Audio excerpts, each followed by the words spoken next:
It's the boy, Bubba, let's coming through. Hella clutch, flawless, can't be touched. It's your boy, Bubba, let's.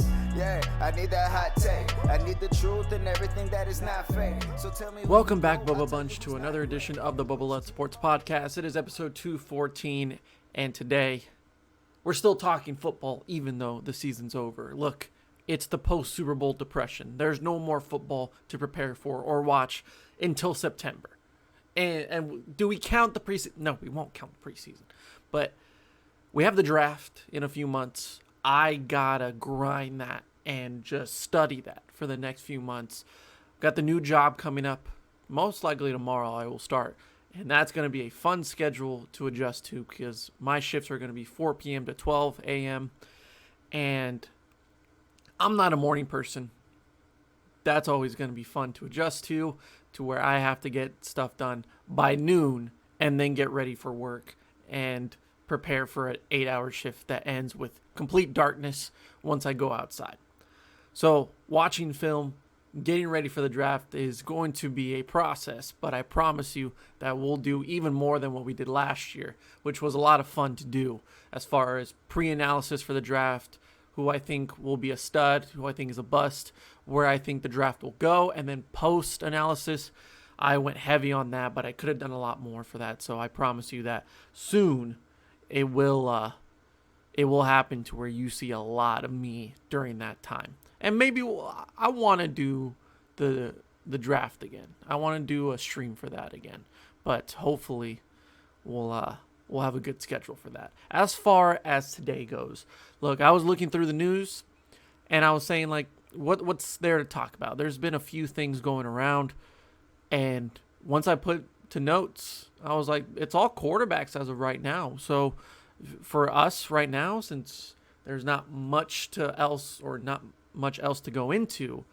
and we don't really have a guest, so I can't really do anything fun, let's talk some quarterbacks. And before I get into that, let's just say that we are closing in on 100 subscribers on YouTube. We had just gained our 94th subscriber. We are 6 away. Guys,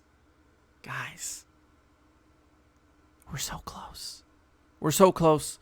And if you could just support and share that news that we're so close to 100 subscribers, and even if it's a person that doesn't watch YouTube, doesn't care about sports, it doesn't matter. Let's get them a part of the Bubba Bunch, and let's get to 100 subscribers. We reached 2,000 listens. We have like 3 people subscribed and supporting the podcast with a membership, which, by the way, I'm very grateful for.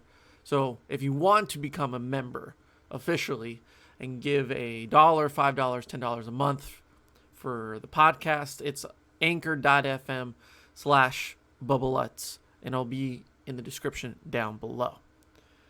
As far as right now goes, episode 214. There's some really interesting news coming out of Seattle with Russell Wilson. And when I got the notification, I got the news, it is overdue, the fact that Russell Wilson is asking for more help from the organization of getting him a better offensive line. I've been saying it for years that this Seahawks team doesn't recognize the one problem that they have. They are the same team they've been since the Super Bowl little stint that they had in the mid-2010s. They are a good football team, not a great football team. They are the Houston Rockets of the NFL. And James Harden is Russell Wilson. Russell Wilson is James Harden. They will put up the numbers, and it will be extremely fun to watch these two guys play. But when it comes down to crunch time, more needs to be done in order for this team to win Super Bowls. This year, they really struggled with their defense. They are very young, inexperienced, and kind of rebuilding, in a sense, to the Legion of Boom that they finally got over in the past few years. But that defense could not contain any passing game by any team around the league. And it took until last maybe month of the season for them to feel somewhat good and confident in their defense. They fell short against the Los Angeles Rams in the playoffs. But this is my point. That game was not only determined by the fact that the Rams were the better team, they have a great defense, and the running game was stellar in that game with Cam Akers. But guess what? Once again, for the millionth time that we've said this, Russell Wilson is running around because his offensive line is so damn bad. It hasn't gotten any better. It hasn't gotten any worse. It is the same exact offensive line year in and year out. And finally, the face of the organization, the man that is winning football games for the Seahawks team and is the reason why they're relevant. Without him, they're irrelevant. He is finally asking for help, saying, this isn't going to last longer if I have to run for my life on every single play. He came out and said, I am very frustrated at this point. I don't like getting hit. No quarterback likes getting hit. So how come your prized possession of this organization, without me, you're nothing, you don't protect it? This year, out of any year, should have proved otherwise to the Seattle Seahawks team that offensive lines are important. Not just the loss to the Rams. Not just the fact that your offensive line played horrifically in that game. Much like how they done in years past. But look at the other side. Look at the Rams. They dominated the offensive line and really the front line because of how good Andrew Whitworth is, how good that entire unit is. And yes, it has to do with your defensive line not being that consistent as far as getting to the quarterback and stopping the run. But when you have an offensive line like that, it makes Jared Goff look somewhat decent. Jared Goff is not somewhat decent, but that's how good that offensive line is. That's how good Andrew Whitworth is. The man's like 40. He's still dominating that left side of the line. But Cam Akers balls out, finds the holes, is very intelligent, patient with the ball. But that's how good an offensive line is and how impactful it is to the game of football. If you don't want to even think about the division, think about the entire NFC. Look at every team that was in that playoff contention or in the playoffs itself. Even the Washington football team has a really good offensive line, a really good defensive line. But their offensive line is young and they are hungry. They are consistent. So they will only get better from here. New Orleans Saints, they had to protect Drew Brees due to those broken ribs, collapsed lung. They made it work and they are very experienced up front. Green Bay Packers. I know David Bakhtiari going out was a huge loss for them in the NFC Championship, and they had to go against Tampa. But guess what? One of the most consistent things in Green Bay, and the only thing really that Green Bay gives to Aaron Rodgers, is that offensive line. And then how about we look at the Tampa Bay Bucks, the Super Bowl champions, with one of the best offensive lines in football. Donovan Smith, Tristan Wirfs, stellar tackles. But it is amazing what those guys did on Sunday against the Kansas City Chiefs. They allowed Leonard Fournette and Ronald Jones to just have very easy runs and gave Tom Brady, the 43-year-old man, plenty of time to throw, allows that vertical threat to come into play. That's a young and very good offensive line in Tampa, and we're probably going to see them again in the Super Bowl. I don't know if I want to do a way too early prediction about the Super Bowl, but I think it's more likely that Tampa goes back than Kansas City. I think Kansas City doesn't make the Super Bowl, in my opinion. I think the Bills will gain that experience from this year and get better next year, but that entire AFC is better than it's been in so many years. And that NFC is great, but Tampa is the most complete team out of anybody. If they can keep most of their guys. I know some of them have their contracts coming up, but if they can keep those guys, maybe restructure some contracts, that team is dangerous next year if they can all stick together. You could say that about any team, but back to the Seattle Seahawks. How have you not gotten the hint that the one thing holding you back is one of the most important things in football, which is that offensive line? You finally got some resurgence in your running game. Chris Carson, you even had Rashad Penny. You have these guys like Carlos Hyde. If he wasn't injured, he was on the field. He did pretty good. These guys will be contributions to this team and will put some pressure off of Russell Wilson's back.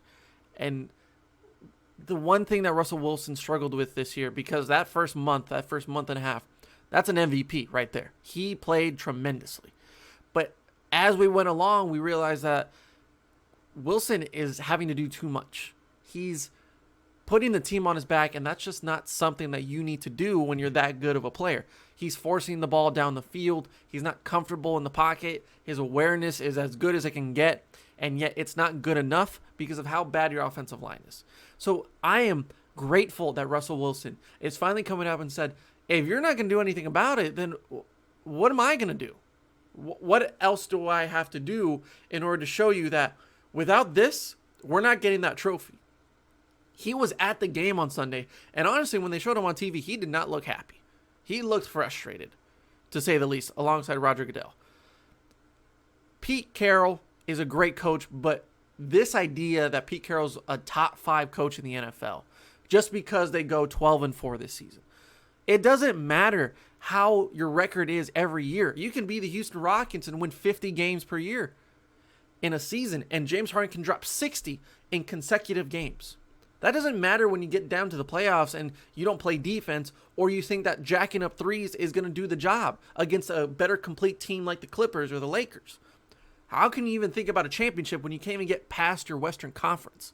So if you're the Seahawks, you can win the division all you want, but when it comes down to the first game of the playoffs against a better team like the Rams, a more complete team like the Rams, the Saints, the Packers, and you play these teams on a regular basis, and you always fall short against those teams, how am I supposed to take you seriously? I can't take you seriously when you think that offensive line is good enough to protect Russell Wilson, one of the best quarterbacks in the league. Top 5 quarterback in my opinion. How can you say that you're doing the best job possible when you have that offensive line out there? You have every weapon possible available to you on that offense. You have the fundamentals of every position except for the O-line. Your defense is going to get better as it goes along. And with the draft, they are very good at drafting defensive players. So I have no problem with the Seahawks developing that defense again. But no matter what, even in those playoff years, in those Super Bowl years, their offensive line wasn't phenomenal. It was Russell Wilson doing everything. And that defense got you more opportunities to drive down the field and get points on the board. And they would hold these other teams to just nothing on defense. You got to change something. You need to give Russell Wilson the idea that we are trying. You haven't been trying. What the Dwayne Brown, Laramie Tunsil thing's the last good thing you did for that offensive line? Congratulations. That was like maybe 4 or 5 years ago. Other than that, what have you done? What have you done? This offseason, they fired Brian Schottenheimer, whose father passed away. Rest in peace, Marty.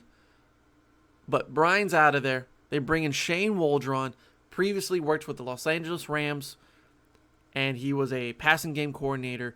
So, yes, you're bringing a fresh new face into it. But once again, it doesn't matter if you don't develop that offensive line. And if I'm Russ, I'm saying if you don't change something quick, or you don't give me the pitch of you're going to change soon, then you're going to regret your decision. I'm out of here. And now the Seahawks are irrelevant. They are not going to win football games. I think the Seahawks are a good team. I always think they're a good team. But every year I look at them and they beat the easy teams. They lose against the good teams. And when it comes down to the playoffs, when the 12-4, 13-3 record, and everyone's like, wow, watch out for the Seahawks. And they're in the top 5 rankings of every analyst possible. I'm looking at them. I'm like, I'm not even thinking they're a top 10 team. Because we know what's going to happen. The inevitable is going to happen to where a good pass rush is going to destroy that offensive line. So, Russell Wilson, I give you props, sir, for coming out and being a man about it. Being a taking king, just a straight king. Another quarterback. Now, he doesn't have the same leverage as Russell Wilson does. And the drama that's going on in Philly right now is just impeccable. Carson Wentz, trade rumors. They're getting out of hand. Matthew Stafford gets traded to the Los Angeles Rams. And it is reported that the Rams paid more than was expected out of Matthew Stafford. And so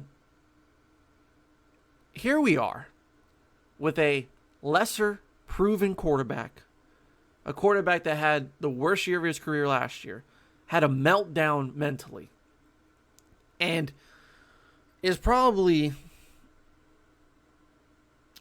could I say, the worst quarterback in the division? I would say Daniel Jones is worse. I still believe in Carson Wentz. That's the thing, is I still believe Carson Wentz can be competent in this league. Yet, he's not a sexy trade to make. Like, if you're desperate for a quarterback and you go to the club, your first pick ain't Carson Wentz. But when Aaron Rodgers, when Matthew Stafford, when all the hotties and the baddies in the club are taken, they're dancing with another guy. And you see the one girl at the bar. Or in this case, one quarterback at the bar. And it's been a rough night for them. And their low self-esteem, their low confidence, that's when you swoop in, desperate for a quarterback. That girl at the bar is Carson Wentz. He wants to prove himself once more. And whether that's in Philly, whether that's in Chicago, whether that's Indy, doesn't matter. But when you're going up to that girl at the bar and you're expecting her to just go after anybody because she looks sad, she looks lonely, and then she's like, I only date rich guys, I only go after rich guys that are 10 out of 10s, that are jacked as all hell, they're power lifters, and you're out there as an average guy. You're an average Joe. It's fine. There's nothing wrong with an average Joe. What are you supposed to do? When Philly is asking for 2 first-round draft picks for Carson Wentz, you are down bad if you're thinking about going for it with 2 first-round picks for Carson Wentz. You're down atrocious, horrendous, if you're willing to give up 2 first-round draft picks for Carson Wentz. Ladies and gentlemen, Carson Wentz is not even worth 1. I said Matthew Stafford wasn't even worth 1 first-round draft pick. I was willing to give up 2 two-rounders. I was willing to give up Jared Goff. I was willing to give up the starting quarterback, whatever team he went to. I wasn't willing to give a first-rounder. First-rounders are always a very slippery slope when it comes to trades. I mean, just from experience with my team, Amari Cooper, was he worth a first-round draft pick?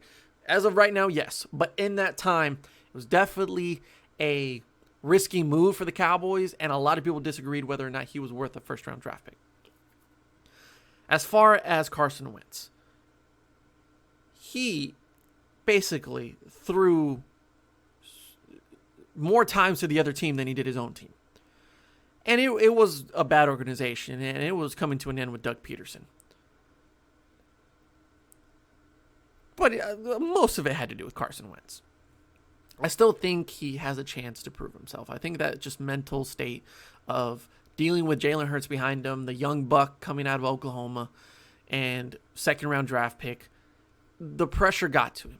And it's nothing he's ever experienced in his life because he's always been a winner. He's always been a winner in college, in high school, even in his early years of Philly, despite the injuries, he's been a winner. And he almost won the MVP. Like he was like a quarter of a season away from winning the MVP before that injury. So there's still something there for me with Carson Wentz. But if you're Philly and that contract that you gave him a few years ago is going to hit the books no matter what. I get it. You're trying to set the bar high and say, like, oh, you're going to upsell him. Like, he's not done yet. We like Jalen more. You can't expect a team like Indy that was a quarterback away from being a real contender in the Super Bowl, or a Chicago Bears team that is a quarterback away from being a playoff contender. You can't expect these teams to be that desperate. If you're, I don't know, Pittsburgh that has Big Ben retiring and Mason Rudolph's not their guy, Carolina who doesn't have a starting quarterback in my eyes right now, then you could say, hey, we know you need someone. So how about Carson? You give us 2 first-round draft picks, and then that's it. It's just easy swap. Maybe then. But when the Chicago Bears are I think in a better spot with Mitchell Trubisky other than Carson Wentz, and they're not that desperate to trade, you can't put out the wager of 2 first-round draft picks and expect anything else. I'd say with the talks of the Bears turning sour between the trade of Carson Wentz, Indy is the next one up that makes the most sense, and Frank Reich most likely loves Carson Wentz from his time in Philly. That makes the most sense to me, even though a lot of Colts fans will disagree with that. But it makes the most sense. Outside of that, I think Pittsburgh's a good one. I think Carolina's a good one. And if anything, he's a backup quarterback somewhere else. He may not be happy with it, but it may be a good situation that could lead into something else. It would surprise me if he goes to the Bears. But the one thing I wanted to bring up is the fact that they're asking for 2 first-round draft picks. I'm saying a second, a third, maybe a player, and that's all you're getting. There is no way that with the horrific season that Carson Wentz had last year, that they're asking for number 1, and they're going to get it. Doesn't make sense to me. Minor talk about Deshaun Watson. Houston Texans are going to try to hold on. It looks like a holdout's going to be inevitable. It looks like the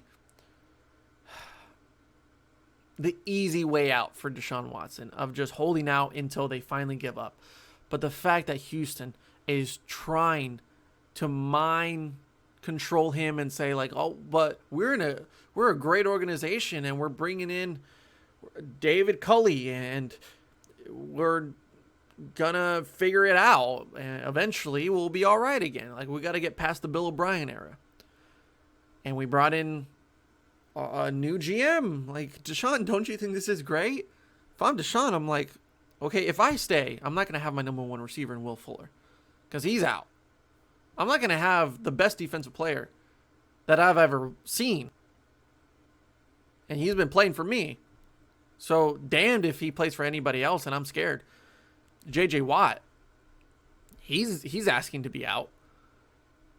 You have David Johnson, who is all right, but not worth the trade. An offensive line, like in Seattle, that ain't worth shit. And a defense that can't stop anybody.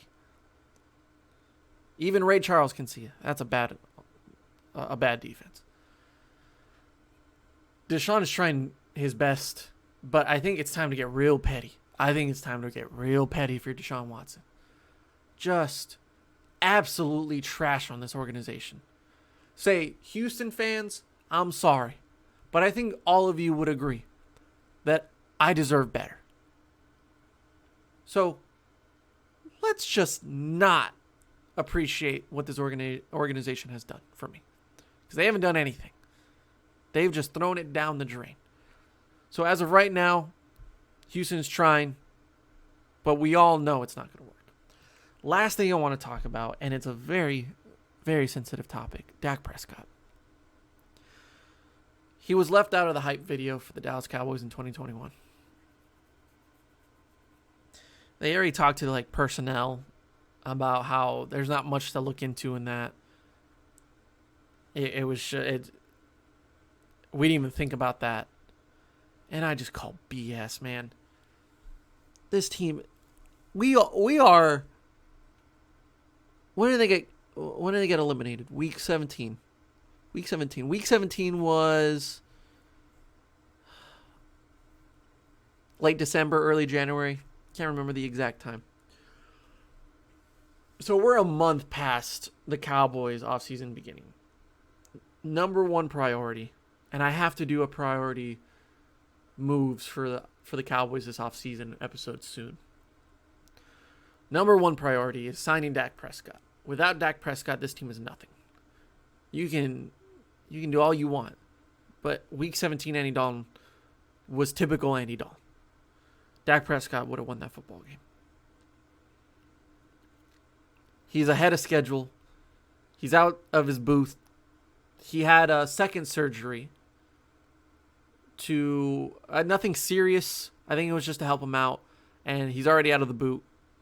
So things are going really well for Dak Prescott post-injury, post-surgery. He's going to come back and win the Comeback Player of the Year award for sure. He's going to ball out. But notice that I'm not saying with the Cowboys. Like, every day that goes by, aren't we all just feeling some type of way about Dak leaving Dallas? Every day that goes by without some news or reports of a deal is close to being done. They're in negotiations. They're talking. They feel really good. Every little piece of information that has come out since the offseason started has been bad news for Dak Prescott and signing with the Dallas Cowboys. The hype video, which is just the stupidest thing. Like, how are you putting a hype video out before the Super Bowl is even played? Let's save that for a few months down the road, don't you think?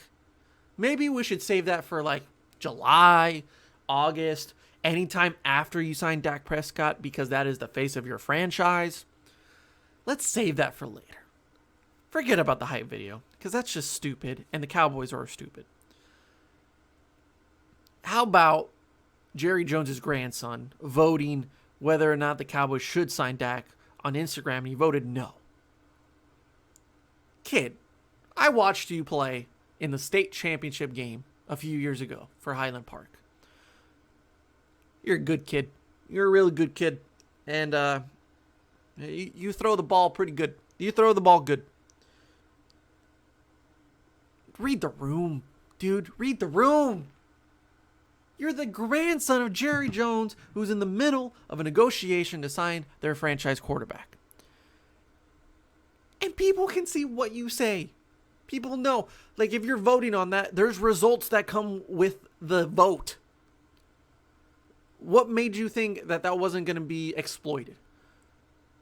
And if anything, you should say yes, even if you don't think so. Because your organization, your grandpapa is saying we're trying our best to sign Dak Prescott. That is our guy. But then at the same time, there's these interviews, there's these quotes, and it just feels that this organization is not completely sold on Dak Prescott. Because Jerry came out and said, we got to change up how we use Dak Prescott in the running game. Well, Jerry, I'm going to disagree with that, because really, outside of a few read options and few QB draws here and there, Kellen Moore and Mike McCarthy never really ran anything designed for Dak Prescott to run the football. It was just he happened to use his legs every so often. But it wasn't the number one usage of Dak Prescott. And in previous years, they would use a QB draw and a 2-point conversion inside the 5. That's really about it. But he is a pocket passer first. And if he doesn't see anything, he picks up a quick few yards with his feet. An ankle injury shouldn't change anything about Dak Prescott. Like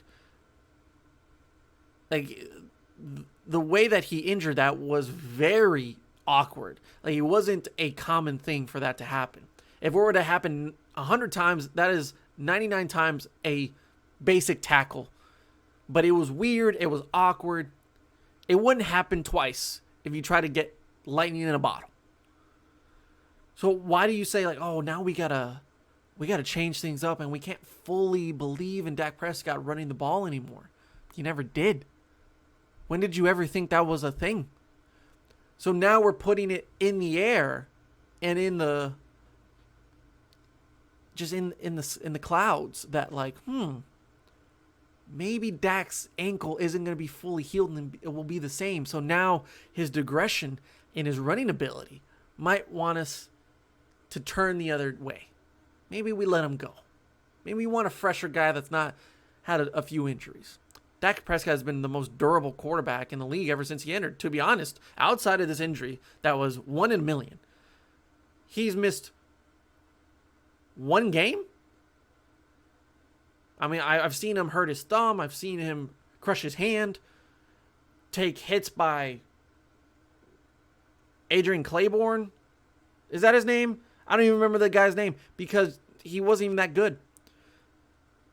But he took all those hits, and yet, what did he do? He just threw up on the sideline, and that was it. Like, he was fine the next day.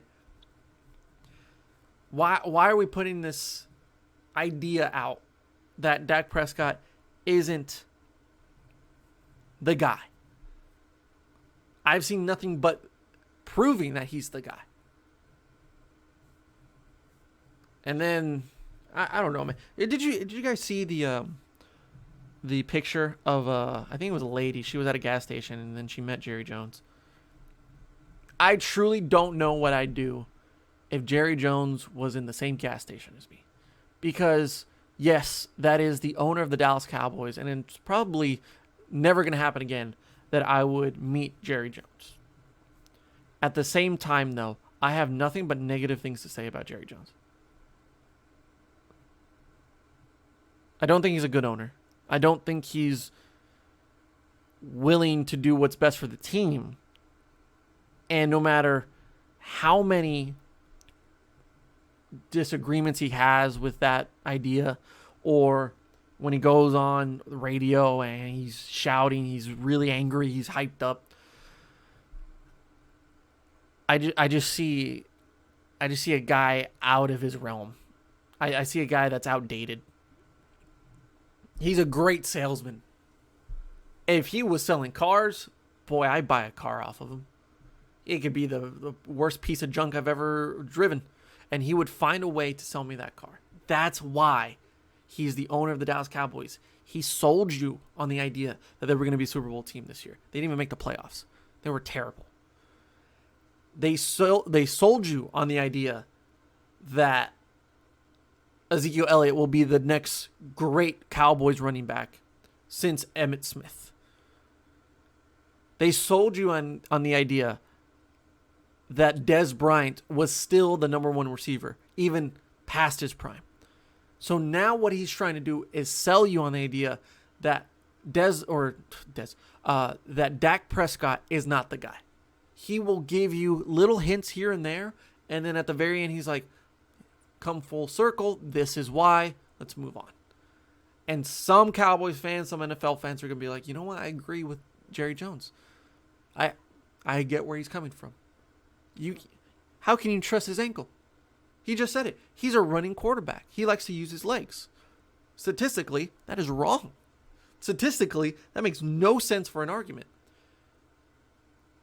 And yet, somehow, here we are, February 10th, 2021, when they should have signed Dak Prescott to a 4-year deal 2 years ago, before Jared Goff, before Carson Wentz had these bum years and their contracts were terrible. They should have signed Dak Prescott. Even after the contracts that were signed by Carson Wentz and Jared Goff, the amount of money compared to what it should be now is night and day. They could have gone Dak Prescott on a $35 million deal, and they could have done that 2 years ago. But like right now, I would say that is a very great contract because of what the league is asking for now. $40 million per year for a quarterback is going to be the norm. It's going to be the standard in a few years because of the inflation and the higher salary cap after next year. And the amount of money that NFL brings in, $40 million is nothing in a few years. And now with Patrick Mahomes signing that 10-year deal, that was very friendly to the Kansas City Chiefs. That makes it even more money for Dak Prescott, even more money in free agency, no matter where he goes, whether it's in Dallas or anywhere else. They screwed themselves. And now, backs against the wall, they're trying to defend themselves. They're trying to justify it when really they made the mistake 2 years ago, 3 years ago, when they should have extended him instead of Ezekiel Elliott or Jalen Smith. Those contracts are bad. And yet Dak Prescott doesn't have the deal. Why? Because somehow through all of this, we are still waiting for this contract to happen. Jerry Jones has once again sold us on the idea that maybe we don't need to do it right now. He did that for 2 years. Now it's like maybe Mac Jones is our guy. Maybe we go after Phillip Rivers. I don't know. Maybe we stick with Andy Dalton. Maybe we don't pay a $40 million quarterback, $40 million. Maybe we pay a guy like 10 mil, 15 mil, 20 mil. I'd take a 20 mil quarterback. This is where it's heading. And right now, as a Cowboys fan, it would give me more happiness to see Dak leave. Honestly.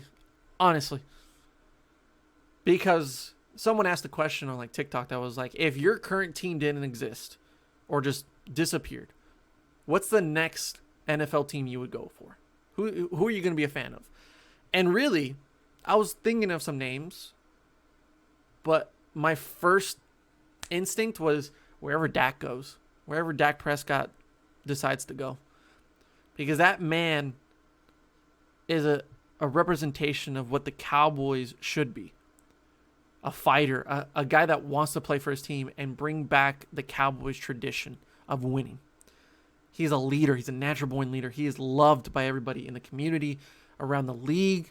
If you're not the typical Cowboys hater, if you appreciate Dak Prescott, you genuinely watch football and you like football.